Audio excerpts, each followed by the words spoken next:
Bonjour à toutes les personnes qui me regardent, ici Sibiten. Bienvenue sur Homo Héros. Nous sommes ici pour parler livres et personnages LGBT.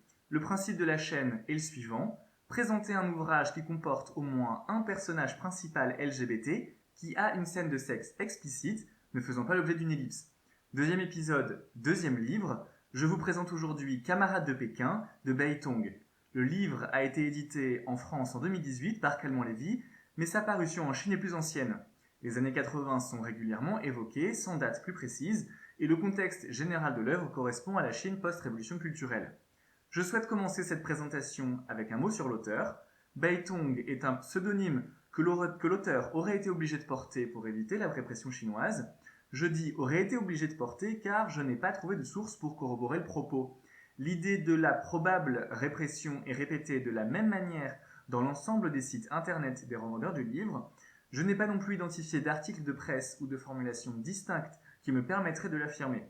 Toutefois, l'éventualité des représailles est crédible. Si l'œuvre a bien été éditée dans les années 80, le régime et l'oligarchie chinoise étaient à l'époque farouchement opposés aux relations homosexuelles. Le livre, paru en Chine, est d'ailleurs censuré par le pouvoir en place. Le pays reste en 2020 profondément homophobe, même si plusieurs dynamiques sont à l'œuvre. Dans le pays, l'homosexualité y a été dépénalisée en 1997.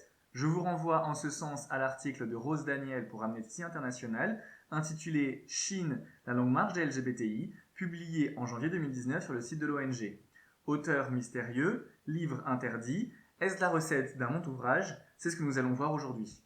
Comme je vous le disais plus tôt, l'histoire prend place dans la Chine post-révolution culturelle. Han Dong, un fils de cadre du Parti communiste, est un prospère homme d'affaires jeune qui, suite à une déconvenue amoureuse et sexuelle avec une femme, explore sa sexualité, que ce soit avec des hommes ou avec des femmes. Tout va bien jusqu'à ce qu'on lui présente Lan Yu, un fils d'ouvrier venu à Pékin pour étudier. À première vue, le scénario est assez plat. Lorsque j'ai trouvé l'ouvrage, j'étais en recherche d'histoires d'hommes homosexuels. L'histoire ne m'attirait pas forcément, mais j'ai donné une chance au livre et je ne l'ai pas regretté. Car si le scénario de départ est simple, l'écriture, les scènes de sexe et l'évocation des sentiments de Han Dong, personnage principal qui raconte le récit, sont d'un très haut niveau. La lecture est riche, sensible et très puissante. Là où des films français très médiocres se seraient contentés d'accumuler des quiproquos nombreux et un peu lourds, on découvre des conflits de valeurs, des questions d'honneur familiaux et des brutalités subtiles, révélatrices d'une société chinoise tiraillée. Commençons par présenter le personnage principal. Je vais faire simple, Han Dong est haïssable. Il est conscient de son propre privilège, mais n'en tire aucune conclusion particulière.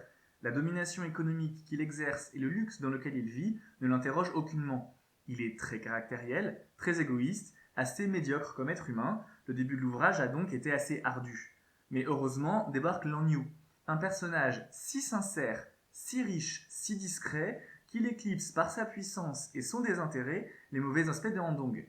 C'est un peu comme les films de Cédric Clapiche qui mettent en scène Romain Duris. Le personnage principal est insupportable, mais l'histoire qu'il vit et les personnages qui gravitent autour de lui le rendent supportable.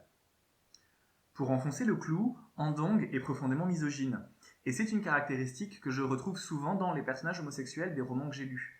Et si c'est navrant, ce n'est pas déconnecté de la réalité.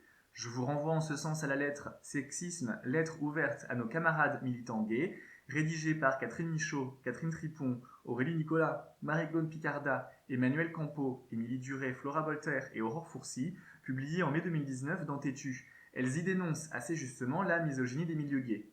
Pour en revenir à Han Dong, il traite les femmes comme des objets. Il commence à éprouver des émotions pour des hommes et traite ces derniers avec plus de respect et d'égard. La seule femme qu'il respecte pleinement est sa mère, avec qui il a une relation très singulière, rien d'inédit. On en arrive au point central de l'œuvre et de la chaîne, les scènes de sexe LGBT. On en compte beaucoup. L'ouvrage est régulièrement présenté comme une œuvre homoérotique et certains lecteurs l'ont critiqué pour la présence trop importante des scènes de sexe. Elles sont très bien décrites, elles sont touchantes et elles sont crédibles. Quand je dis crédible, je veux dire qu'elle prolonge effectivement et conséquemment le scénario. Elle ne tombe pas au milieu de la lecture avec la lourdeur d'une scène pornographique, mais avec la logique d'un élément matériel de l'histoire. D'ailleurs, et c'est ce qui m'a plu, la sexualité du couple évolue au gré de leurs relations, de leurs hésitations. Elle est exploratrice, parfois routinière comme tous les couples, et donne de l'amplitude à la relation amoureuse. Et c'est pour cette raison que je vous conseille le livre. Ce sera tout pour moi aujourd'hui. J'espère que ça vous a plu et que ça vous a donné envie de lire le livre. J'espère revenir la semaine prochaine. D'ici là, restez chez vous.